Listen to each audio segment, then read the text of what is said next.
गुरुजी राम राम। जय सिया राम। गुरुजी फूल तोड़ार कौन विधान सब रही से विषय आमको जन दिंतु आम टे जानापी चाहूँ। जय सिया राम। देखो आमर जो पूजा रही बा जो विधान रही पूजार पूजा करने हेले बहुत गुड़ाए उपचार आवश्यक पड़ी था। तेबे सर्वसाधारण रूपे देखापी गले अति अल्परे पंचोपचार भी पूजा करा जाई पारे बा करा जाउछि। एथिरे कौन हुए ना हमको कष्ट बेसी हुए ना उपचार खोजिया उपचार ताकू पूजा लगे। तबे गोटे कथा होची जेतेबेले गोटे फूलटे तोड़ुचे फूलटा गोटे ईश्वरंकर एमिति उपहार हम मानक पई बा पूजा निमंते ताहार एते सब उपकार रही बा पूजार पूजा निमंते जो फूलटीर एते सब आवश्यक रही ताहा अल्प समय भितरे बुझाइया बहुत कष्टकर होता है।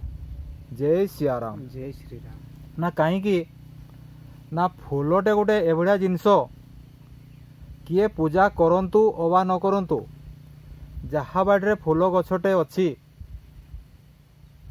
देखा तो अत्यंत सुंदर लगे। आज्ञा एतत् व्यतीत फूलरे गोटे विशेष गुण भी रही था लोकंकर मन को से आकर्षण करे। धरु तो कहार मन टे दुख होती किए दुखरे पड़ती कहार स्वास्थ्य ठीक ना किए अन्यमनस्क अच्छा कौन सी कारणवश जब मनरे गोटे ग्लानि आसी जाइए विषाद आसी गोटे विकार आसी जाइए देखिए आप कौन गोटे फूल बगीचा भितर को जीवे देखिए आपन को एते आनंद लगे एते खुशी लगे आपन किछि क्षण पाई निज भीतर जो कामना थी विकार थी अशांति थी दुख थी दुश्चिंता थी देखिए ता धीरे धीरे लोप पाई कहीं ना सेतेबेले केवल गोटे प्राकृतिक सौंदर्यर जो सुखटी आमको मिलूची बा प्रकृतिगत जो सुखटी आमको मिलूची से अल्प समय हो पछे से सुखटी आमको एते आनंद प्रदान करिथाए बा एते आमको शांति प्रदान करिथाए ताहा केवल जी अनुभव करिसंती से अनुभव ही ताहाको जानी पारिबे बा प्रकाश करि पारिबे। तबे पूजा निमंते तो बहुत प्रकार जिनसर आवश्यक रही बहुत गुड़ा जिनिस भितरे आमे आज फूल विषय किसी आलोचना करवा जे फूलटीर पूजारे कौन सब आवश्यकता रही बा केमिति आमे फूल को तोड़िबा बा केमिति फूल को आमे चयन करवा जो फूलटी विधिबद्ध भाव में चयनयुक्त हेबो एवं भगवान पूजारे लागी पारिबो। तबे आजकल तो उणा अधिका समस्ते जानी विभिन्न शास्त्र पढ़ुंट विभिन्न प्रकार नीति उपदेश सब शुणुंट प्रायतः तो अधिकांश समस्ते ज्ञानी हो गले ज्ञान समस्ते तो अल्प बेसिक सब प्रकाश पाउछि बा ज्ञान बुद्धि विकास सब होउछि। तेबे फूल तोड़िबार जो विधान गोटे रही तन्मध्य गोटे विधान मु उपस्थापन करने को जाउछि।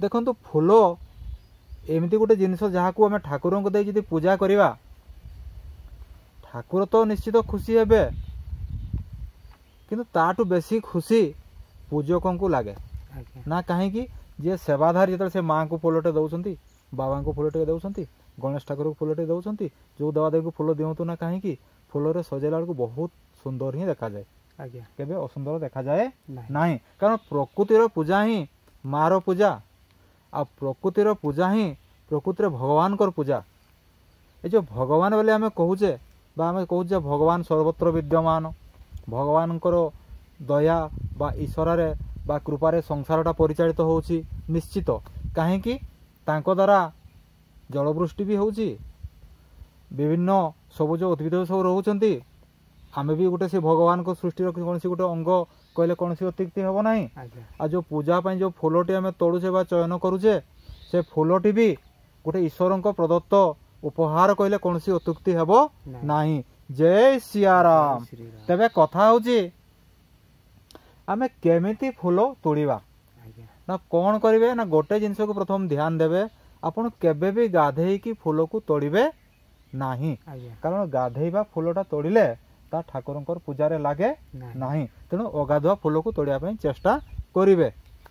ନା କେମିତି ଆପଣ ଶୁଣନ୍ତୁ, ସକାଳୁ ଶଯ୍ୟାକୁ ତ୍ୟାଗ କଲେ, ନିଜ ମୁଖକୁ ଧୋଇଦେଲେ, ଗୋଡ଼ ହାତକୁ ଧୋଇଦେଲେ, ରାତି ଯେଉଁ ଲୁଗାଟା ପିନ୍ଧିକି ଆପଣ ବା ଯେଉଁ ବସ୍ତ୍ର ପୋଷାକ ଲଗା ପିନ୍ଧି ରାତିରେ ଆପଣ ଶୋଇଛନ୍ତି, ସେ ବସ୍ତ୍ରକୁ ପରିଧାନ କରିଛନ୍ତି, ତାକୁ ତ୍ୟାଗ କରି ନୂତନ ବସ୍ତ୍ର ଗୋଟେ ମାନେ ପରିଧାନ କରି ଆପଣ ଫୁଲ ବଗିଚାକୁ ବା ଫୁଲ ଗଛ ପାଖକୁ ଯିବେ।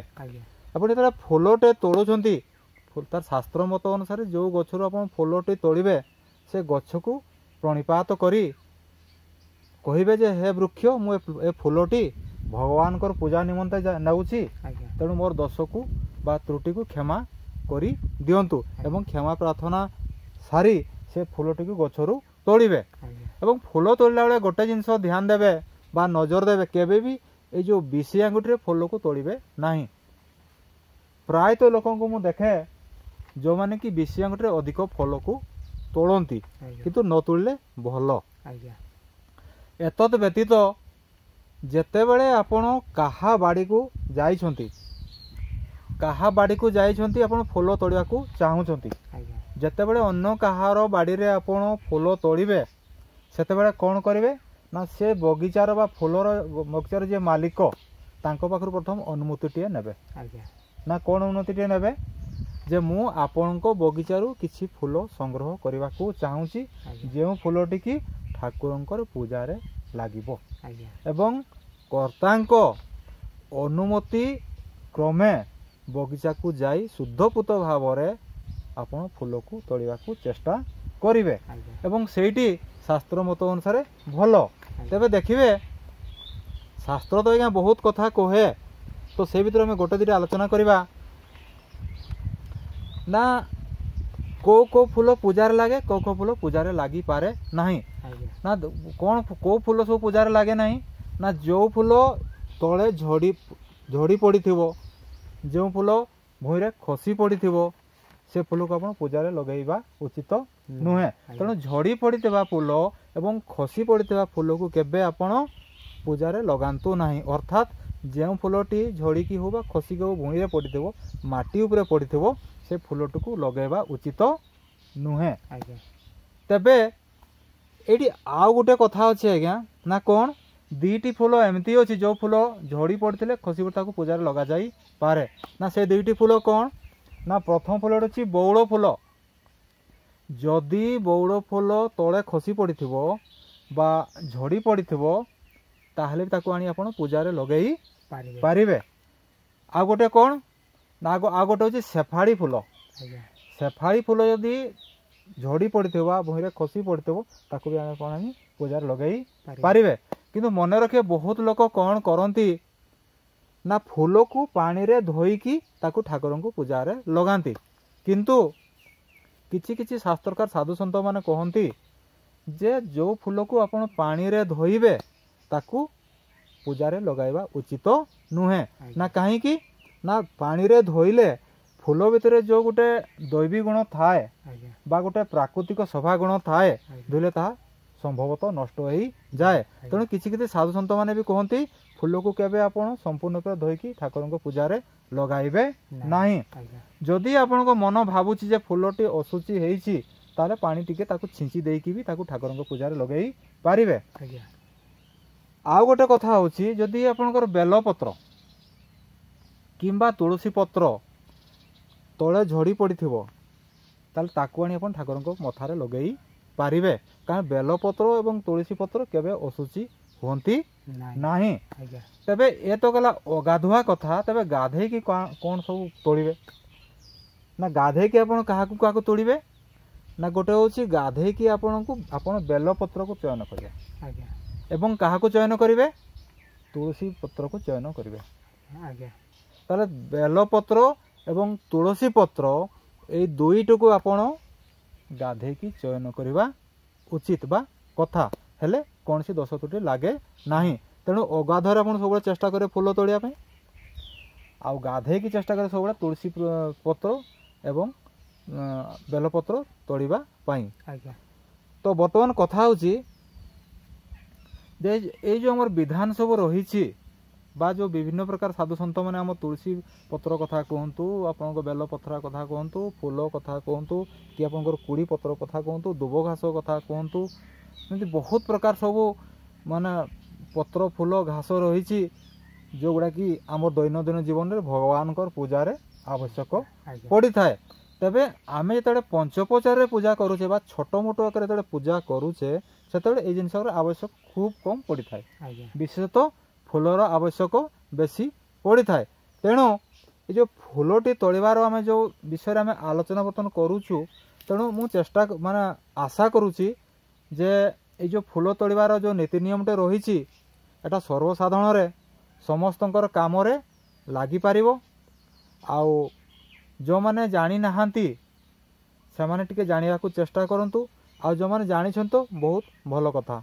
जय सिया राम। जय श्री राम। जय सिया राम।